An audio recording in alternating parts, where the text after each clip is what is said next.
Election engineering হয় না এবং এই রেজওয়ানা এটার সাথে জড়িত না।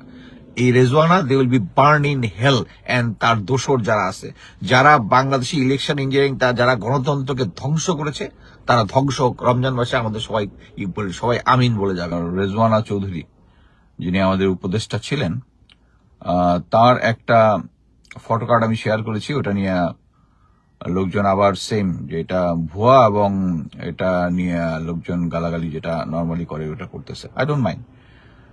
তো এইটুকু বলতে চাই, ভিডিওটা পুরো আমি দেখেছি। রেজওয়ানা চৌধুরী এক্স্যাক্টলি ওই কথাটা বলে নাই, দ্যাটস ফর শিওর, কিন্তু আমি হচ্ছে expert in reading between the lines. So পুরা তার কথাবার্তা এবং এক্সপ্রেশনের মধ্যে যেটা হচ্ছে যে তাকে সে যে ইঞ্জিনিয়ারিং ইঞ্জেকশনের একটা হয়েছে এবং এটার পিছনে তার মদত আছে, প্লাস হচ্ছে এখন আমি অন্যান্য সোর্স থেকে জানি সেটা হচ্ছে আমাদেরকে আগে অনেক ভুয়া তথ্য দিচ্ছে যে ইয়ার মধ্যে জামাতের লোকজনে ভরে গেছে ওই অ্যাডমিনিস্ট্রেশনের মধ্যে, বাট অ্যাকচুয়ালি অল থ্রু বিএনপির আমলারাই পুরোটাই চালাইছে এবং বিএনপির আমলারা এই ইলেকশন ইঞ্জিনিয়ারিংটার পিছনে জড়িত। এবং একটা ইঞ্জিনিয়ারিং ইলেকশন হয়েছে তাতে কোনো ডাউট নাই। যদি ফ্রেশ ইলেকশনটা হইতো তাহলে হাড্ডাহাড্ডি লড়াই হইতো, কে হইতে পারে জানি না, কিন্তু ইলেকশন ইঞ্জিনিয়ারিং হয়ে এখন ডাউটটা তো চলেই যাবে যে এটার মধ্যে ইচ্ছা করে জামাতকে পাওয়ারে আনে নাই এবং এটার সাথে যে বিদেশি মদত আছে এটা এখন ক্লিয়ার।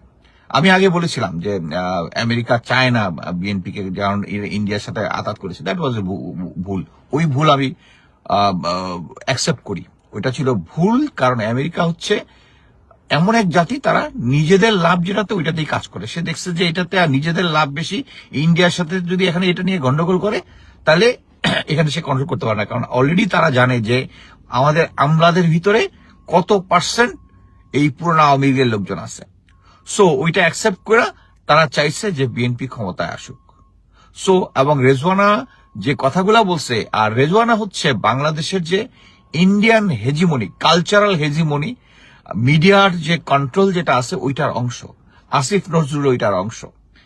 এবং আপনাদের মনে আছে নিশ্চয়ই যখন এই নতুন কখন কে কি বলে কাকে প্রধান উপদেষ্টা বানাইতে হবে, তখন কিন্তু আসিফ নজরুলের নাম মানে ডিজিএফআই এবং জেনারেল ওয়াকার সবার আগে দিয়েছিল। সো একটা ইঞ্জিনিয়ারিং হয়েছে এবং ওইটা রেজওয়ানার মুখ থেকে অটোমেটিকলি তার অজান্তেই জিনিসগুলো বের হয়ে আসছে এবং যেটার মেইন মূল লক্ষ্য হচ্ছে তারা এই জামাতকে আসতে দেয়। বাট আমি জিনিসটা দেখতেছি জামাতকে আসতে দেয় না, তারা বাংলাদেশের যে গণতন্ত্রকে ব্যাহত করেছে। গণতন্ত্রর যেটা মূল জিনিস, জনগণ যাকে ভোট দিবে তারাই ক্ষমতায় আসবে, তাকেই সাপোর্ট করবো, 100% সাপোর্ট করবো যাকে আসবে।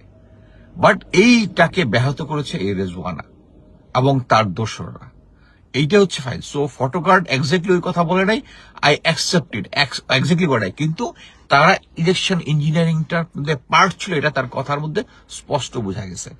আমি এখন বিএনপিকে কোনো ডিস্টার্ব করতেছি না, বিএনপির অনেক অনিয়ন্ত্রণীয় আছে, এটা নিয়ে কথা হবে। আমি দেখলাম যে বাংলাদেশের রাজনীতি নিয়ে কথা বলা হচ্ছে এটা ওয়েস্টেজ অফ টাইম। আমি যা করেছি আগে হাসিনার আমলে ঝাঁপায় পড়ছিলাম, ঠিক আছে, বাট বিএনপি আমি আমি আমি জামাতের সাপোর্টার না, আমি জামাতকে করেছি, সাপোর্ট দিয়েছি অনলি আমার কাছে মনে হয়েছে বর্তমান সিচুয়েশনে Jamaat will be best because they are anti Indian, BNP is not. So at প্রেজেন্টে এখন আর আমার নো হার্ট ফিলিংস, বাট আমি চাই বিএনপি যেহেতু এখন আন্তর্জাতিকভাবে দেশীয়ভাবে সবভাবে অ্যাকসেপ্টেড হয়েছে, let them work, but it doesn't mean that election engineering হয় না এবং এই রেজওয়ানা এটার সাথে জড়িত না। এই Rezwana they will be burn in hell and তার দোসর যারা আছে, যারা বাংলাদেশি ইলেকশন ইঞ্জিনিয়ারিং যারা গণতন্ত্রকে ধ্বংস করেছে, তারা ধ্বংস হোক। রমজান মাসে আমাদের সবাই আমিন বলে যাবেন। আল্লাহ হাফেজ।